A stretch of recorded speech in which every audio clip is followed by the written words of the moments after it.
Hello, listeners, and welcome to another episode of Subscription Scaled. I'm your host, Nick Frederick. With me today is Zarina Bahadur, who is the CEO and founder of 123 Baby Box. Zarina, welcome to our show. Thank you for having me. Well, good to have you on and good to talk to every once in a while a fellow Nashvilleian, or at least at one point in your life. It's good to have that connection. I know you're out in California now, but I guess give us a little background. Tell us about yourself and what led you to start 123 Baby Box. Yeah, definitely. Well, it's always good to talk to a fellow Nashvilleian. Taking it back, I was born and raised in Nashville, and then we moved out here to California a couple years ago.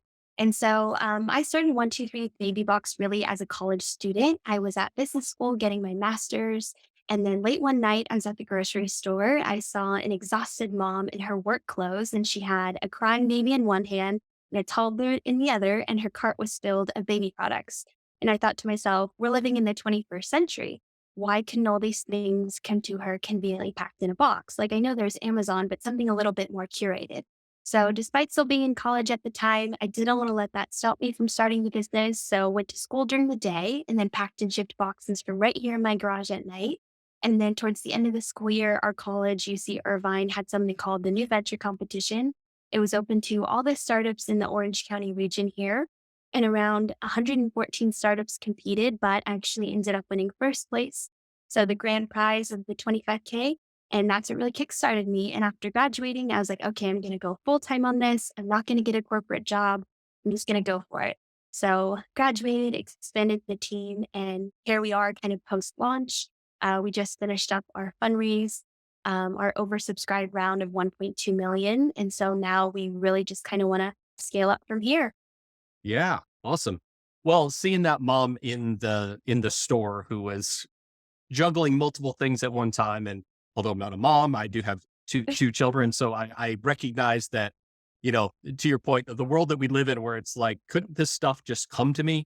Would have been a game changer, absolutely. But you know, given that you were in school and just saw that, like, how did the idea then come together? Like, because not every baby needs the same thing, right? So how did you gather enough information about what this need actually was to be able to put a business around it?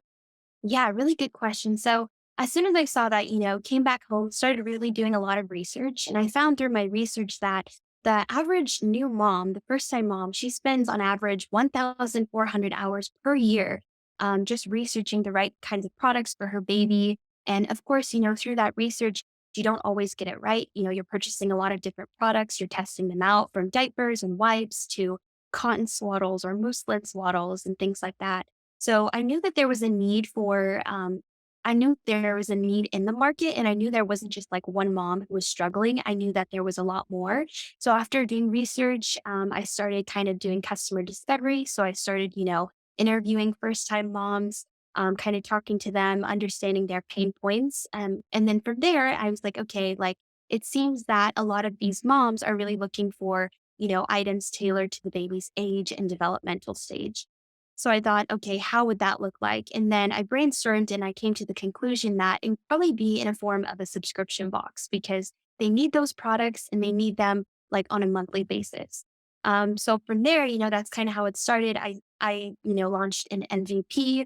I got a lot of pre-orders in like the first month and I was like, okay, I think, there might be something here.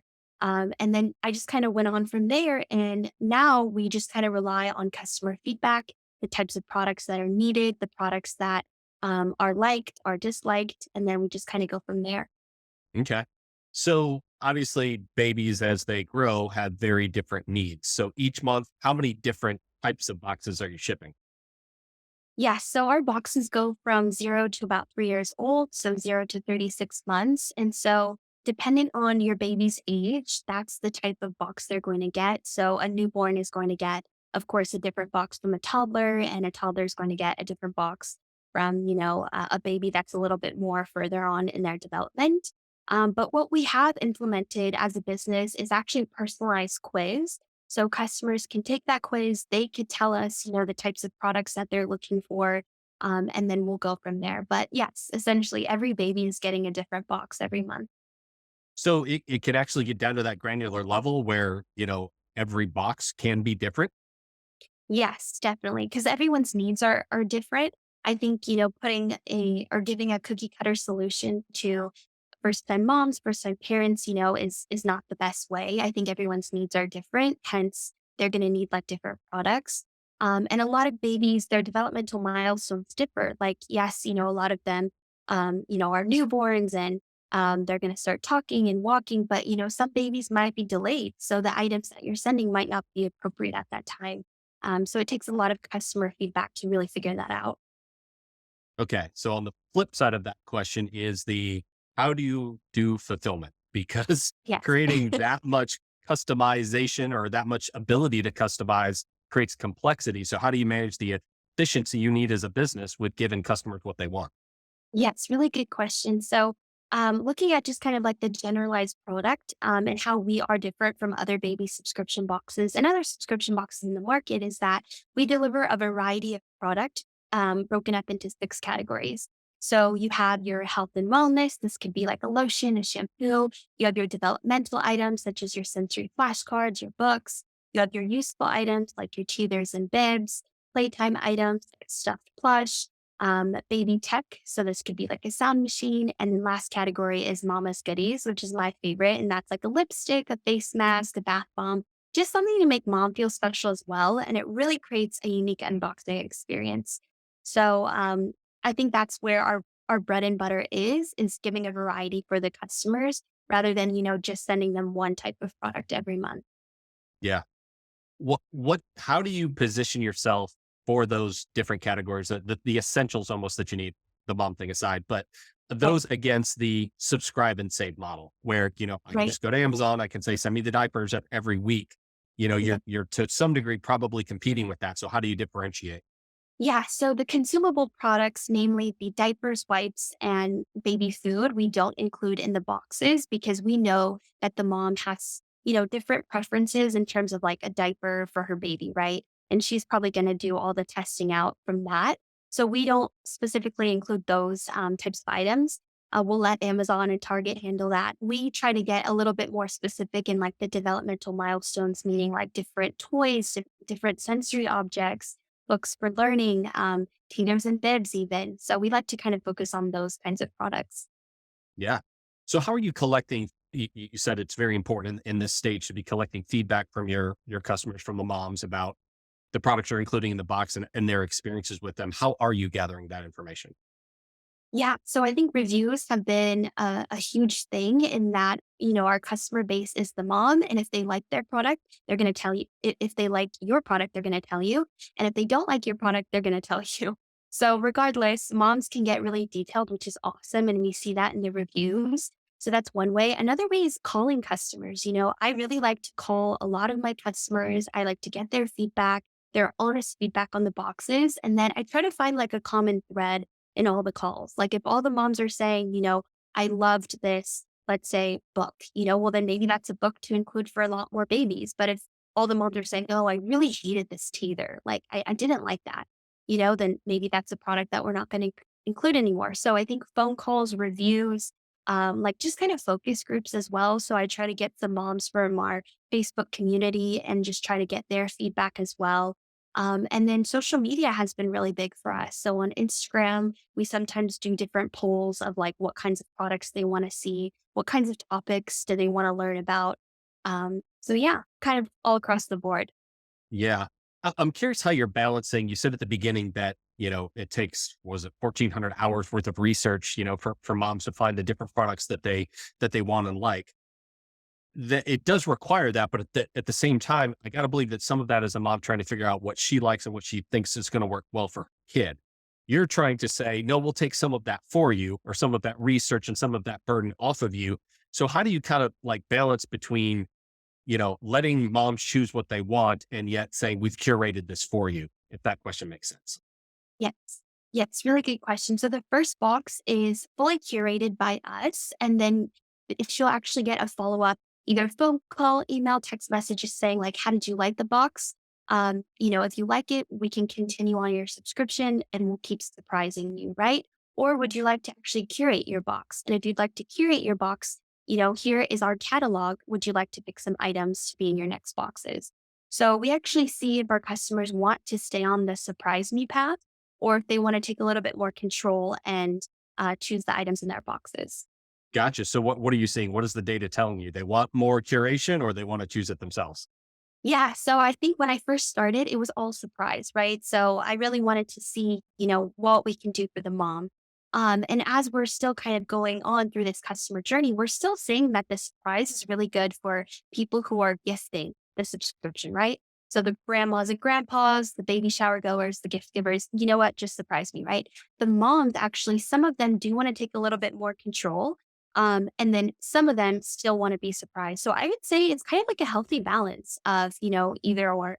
But what's good from a supply chain, perspective is we're still able to handle that. I feel like if we get really, really large and everyone is giving their custom requests, I think it'll get a little bit challenging.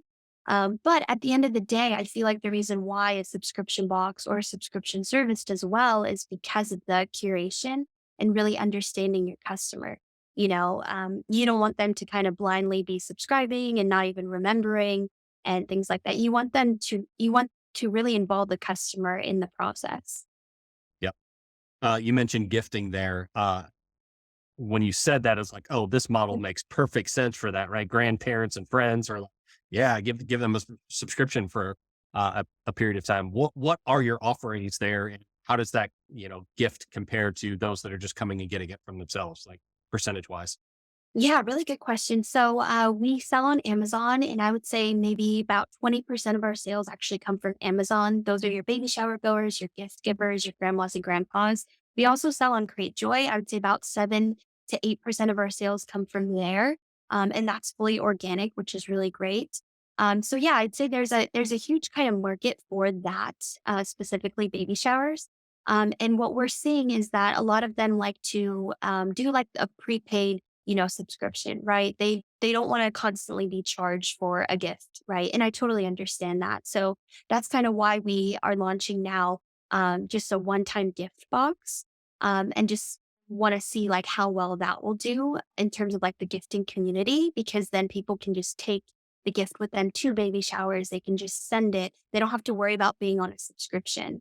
So yeah, Yeah, that's a good segue because for when I was thinking about, okay, 1, 2, 3 baby box, your target customer doesn't have a baby forever, right? So most of right. the subscription businesses I talk to, they hope this customer stays on perpetuity, right? That Mhm. they're with them for years. But you've almost got the model here where our relationship is eventually going to end because you won't, have a baby anymore. So, you know, again, subscription makes a heck of a lot of sense. But how do you balance, and what's your plan for, that finite period of time with the customer, knowing that I've really only got about 3 years to be with them. Right. Really good question here. So eventually we want to expand from the baby box and get to a place where we are meeting that baby before they go to kindergarten. So the 4 and 5-year-old market, we do want to capture that as well. I don't think it'll be in the form of a baby box. I think it'll be more kind of learning, development, ABCs, one, two, threes, things like that. But even though for now, the subscription segment might seem really short in terms of just 3 years, what we have to remember is that there are babies, being born every day. So there's always a fresh batch of new moms, new babies that are coming in. So that's kind of the beauty of this niche, I would say. Okay. So how are you finding reaching out to and acquiring those new batches of babies? Yeah, really good question. So I think social media has been really big for us. Facebook is our number one sales channel. A lot of moms hang out on there. Instagram, of course, and Pinterest has been really big for us as well. So I think a lot of moms go on there for inspiration, like baby clothing, nursery ideas, things like that. And then we're able to kind of be on that platform too. I think it's just a good mix. And then also, corporate clients. We've had some corporate clients, which, they get this product for, their employees who are on maternity leave, which is great. And then we also started most recently a product placement service where, because we had a lot of companies reaching out to us to be in our boxes, we're like, okay, like maybe they can advertise in our boxes, and then we can maybe monetize off that. So we've recently launched that, and that's been doing really well. So we just kind of hope to expand our different revenue streams and our channels. Yeah, absolutely. That's great. It's good to have that diversity there as well, not just Yeah. be relying on one of those channels. I Yeah. gotta believe too that customer referrals are a big part of it as well. I mean, moms love to share when they've had good experiences, right? They want to help out other moms. Do you guys have a customer referral program? Yes, we do. We currently, so a mom, if she refers a friend, she can get anywhere from like a $10 credit towards her next box, and that's unlimited. So, she can refer 10 friends, that's $100, which is awesome. So you're right. I think the mom community is really big in word of mouth. So referrals have been really important. And we've actually taken these referral methods and taken it to influencers. So influencers, of course, they give you the discount code, but I feel like if there's more kind of incentive for them, like if they can get like, let's say a $10 gift card or just $10 cash, I think they're going to be a little bit more likely to push it out to their audience. Yeah. Has that been a effective channel for you as well? You use it reaching out to Oh, influencers? yeah, definitely. I forgot to mention that. But when I first started the company, influencers was the way that I got like the first 100 sales, honestly, was just through influencers. And, that was a really good channel because their followers are literally our target market, new moms, moms with babies. So for us to advertise our boxes through their followers, it pretty much hits the nail on the head in terms of the target customer. So they've been great as well. Yeah, that's just referrals on steroids, right? Because they have Yes. they have the reach. Yes, yes. I think if done right, influencer marketing is really powerful. I think right now it is worth noting that it has become pretty saturated. But I think if you're able to find kind of the right, influencer, they don't have to have millions of followers, right? They just have to have a really good, connected, engaged community for you to really move that needle. Yeah. Has there been any channels in particular that haven't worked well? Ooh, good question. Let's see. I think maybe.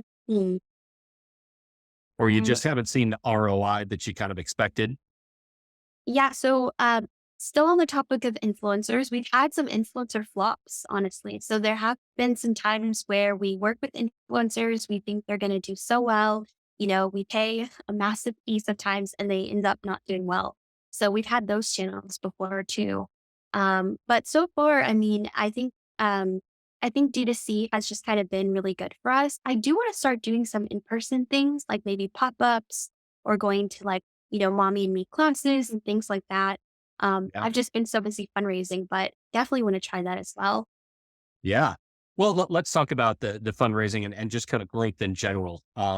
So you started up yourself, sending them out of your garage, and you guys have grown up since then. You've raised the done the capital raise recently. What do you anticipate allocating that to, and what do you see for the next 2 3 years in your business? Yeah. So last year we actually grew 245%, which I'm really proud of because despite consumer spending being down, despite inflation being high, we've been able to kind of like maintain that good steady growth.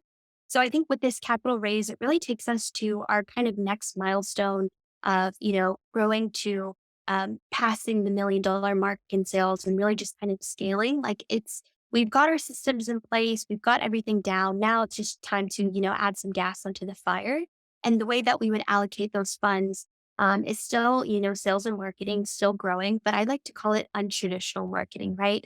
Not just advertising and influencers and SEO, but like how do we get into every OBGYN office in America? Mm. How do we get into all these mommy and me classes, right? So untraditional marketing.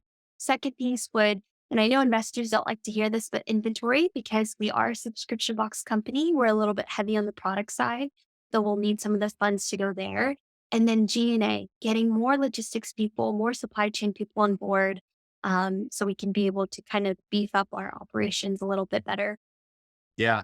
How have you made the decisions along the way to upgrade technology, add people, add process? Because you can do some of these things too quickly, right? You can actually choke Yes, yourself to death if you do some of yes. those parts too quickly. So how do you maintain discipline there?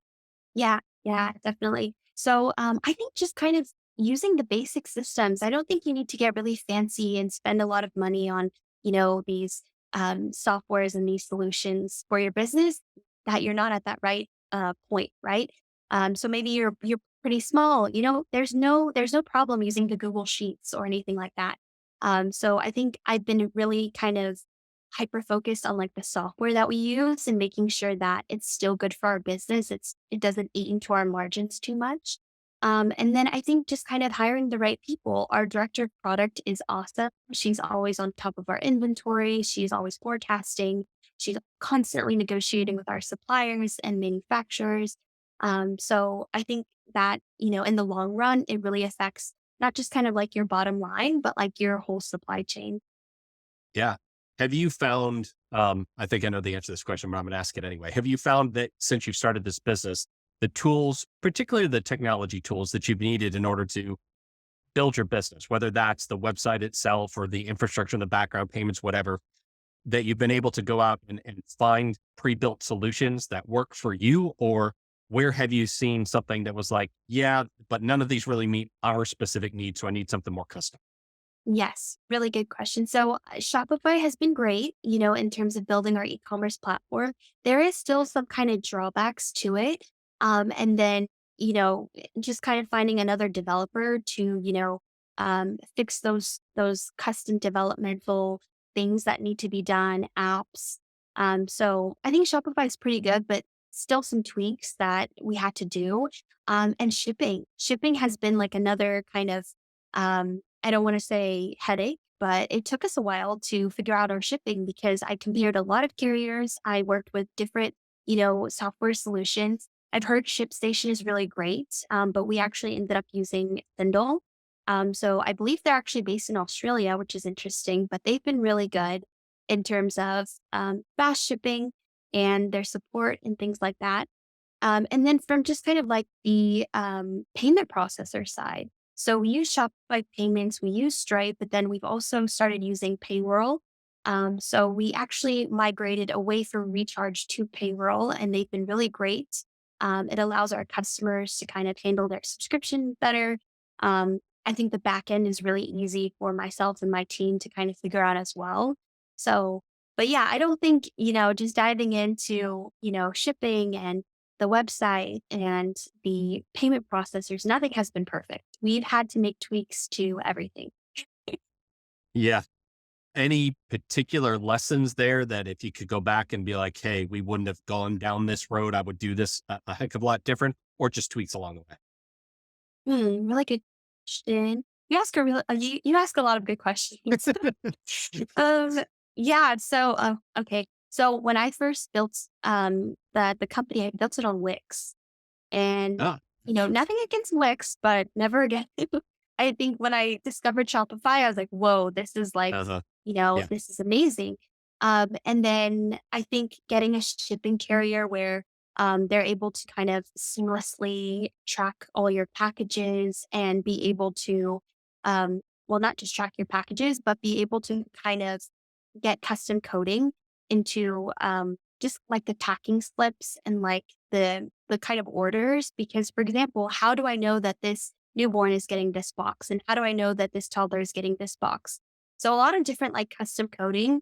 I recommend if I were to go back, I wouldn't probably just you know rely on like a software to get the job done. I'd probably go to a developer and kind of ask them what they would do on like on this with this issue of like shipping or development or anything like that. So just going to a developer rather than, purchasing the expensive software.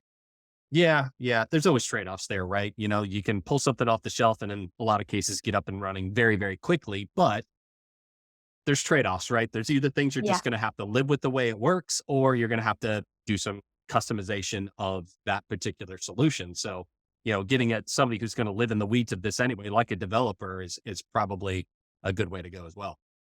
Yeah. You talked about all these ways that you're marketing and growing and looking for products after that 3 year mark. Do you see your business going from, you know, babies to toddlers to uh, eventually children of all ages and kind of being that, children whole developmental life cycle company, or where do you see yourself going? I think they have a really good handle on like the baby market. And I feel like we're doing a good job of addressing the new moms and the new parents' needs. But I think they still have more needs, right? They still need, aside from a subscription box, they may need other different kinds of baby products.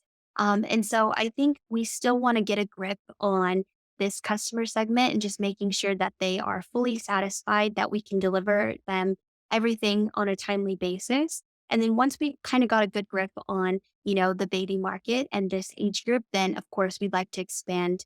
I'd say up until like the 5 year old, segment from newborn to 5 years old. I think that is kind of where I'd like to be. Gotcha. Okay. Do you see a- all of this staying under the umbrella of subscription, or do you see yourself being more of that hybrid model where we've got a bunch of these products too that we can sell kind of in a one-off basis as well?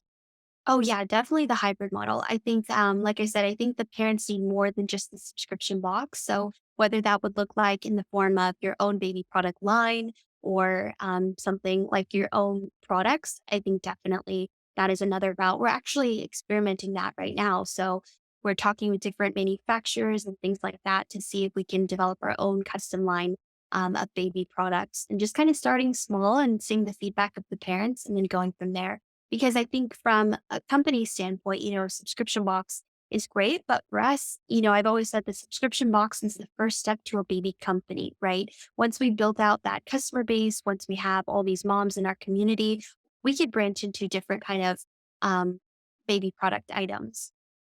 Yeah, definitely. What? How? Let's sort of pricing for just a minute. Have you remained consistent with your pricing, and how do you control pricing when you're allowing a mom to go in and kind of pick the components of her box as well? How have you kind of controlled that and delivered value at a certain price, but also you have some hard costs involved here, right? Yes, yes. So I think in terms of just kind of like pricing, it's never stayed the same. Ever since I started the company, I've always been testing the prices because, you have to, you're right, like you have to deliver that value, but then, is that value going to cut into, your margin, your bottom line? And then also you have to be on par with the comps, I like to call them in the market, like the other subscription boxes out there in the market. Like, are you above? And if you are a premium, then you have to be delivering a premium service to the customers, right? So I like to kind of go from, okay, what are you delivering to the customer? What kind of value are you adding? And how much should that look like? Right. So I think pricing has been, yeah, been pretty like a huge kind of testing factor for us. But what we've come down to is our three plans of our monthly subscription, our annual subscription, and our 6 month subscription. So, 6 month and annual, they get a lower rate because they are opting in to subscribe for a longer amount of time. Whereas the monthly subscription, it's a little bit higher because they can cancel anytime. Yeah. Or the gift subscriptions in those increments as well. So the gifts, yeah, they're mainly in the monthly and the prepaid as well. So a lot of people just like to prepay, a 6 month or annual subscription, and send that off as a gift. Yeah. Okay. Last question for you on the other end of the spectrum when Yeah. you get customers that want to cancel for various reasons, and some of them might be, I don't have the baby anymore, right? Yeah. Some legitimate reasons like that. But how are you guys combating churn, whether that's, customers just wanting to cancel, or maybe even some of the involuntary things like unable to bill or collect a payment or something like that? Right, right. Yeah. Failed payments has been kind of a factor that we're always watching. So we're always watching the failed payments and reaching out to those customers to try and see like, is it a failed payment because they really just forgot to update their card, or is it a failed payment because they no longer want their subscription? So I think just really communicating with your customers here is key. I think it is good that customers have their own portal. They can log in, cancel, pause their subscription whenever. But as a company, you do want that feedback of why they cancel. Is it price or is it product? And I think in this current market so far, it's been pricing. But I feel like, as the market gets a little bit more better, I don't think pricing is going to be a huge issue. Yeah. Yeah. Are you see when a customer is calling in saying, yeah, I just don't get the value out of it, or, I need to devote this to diapers or something else like that. Are you guys employing any save tactics or anything like that? Yes, definitely. So, if they say pricing has been an issue, then we'll offer to lower their plan. And then if they say products have been an issue, then we'll offer to allow them to customize their boxes. Yeah. And if both of those don't work, we'll offer to maybe pause their subscription and see like, so that way they can kind of figure out if they'd like to come back. And then if they ultimately do end up canceling, we extend the offer that we gave them, whether it's the lower price or the customized box. Like we'll say, you know what, it's totally fine. We're always here if you need us, and this offer always stands for you. Yeah. How much are you seeing in terms of uptake on either a pause subscription or just pushing it out a few months? Because I've heard consistently, especially since COVID, that was one of the most effective tactics that subscription businesses put out there, was just the ability to say, look, I just need to pause this for a couple months while I get caught up or go on vacation or whatever the case might be, right? Yeah, I think it's been like a really good, kind of, just kind of like something else you could provide your customers to show them that you really are wanting to cooperate with them. You know, you're wanting to find the best possible solution. So I think pausing your subscription has been, doing really well. I think not just for our company, but like you said, for a lot of different companies, while they kind of figure out, what's been going on. A lot of with our customers, it's mainly like, they lost their job, or maybe their husband lost their job, or maybe, expenses are just a little bit too much, but they'll be back later. So we've gotten a lot of that too. Yeah. Is your philosophy that, allowing your customer as much flexibility as possible, and maybe that even means canceling, right? Just going away for now is the best way to potentially win them back later, or even have them refer you to some of their friends or family later? Oh yeah, definitely. I think customer service is really important. Like I put I put myself in their shoes. Like if I Yeah. got into a subscription service that was just never canceling, I kept having to contact them over and over. It's just a nightmare, right? And by the time you cancel your subscription, you're thinking, yeah, I'm never going back. So I think just being really transparent, being really flexible with them. We've gotten a couple win backs. Well, we've actually gotten a lot of win backs just doing that. So yeah, that's really, really important, I think, to be flexible. And even sometimes if someone has a 6 month subscription or annual subscription, even though we're technically, not supposed to cancel it, if they really, really want to cancel it, we'll do it for them. Like we're not going to hold them against their subscription. Because then you run into chargebacks and nobody wins there. Right. Right. Actually, the consumers, whether some realize it or not, do actually have a lot of options, including calling their bank and being like, "Hey, Yeah. I didn't authorize this." So you're right. Treating the customer the way you would want to be treated is ultimately the Yeah. best. Golden rule, right? The golden rule, right? It really boils down to something that simple. Mhm. Well, Zarina, this has been a fun conversation. I've loved hearing about how you guys have grown so quickly. If anybody listening today has some questions about what we talked about or wants to learn more about the product, where can they go? They can go to 123babybox.com, or they can find us on Instagram at 123babybox. Awesome.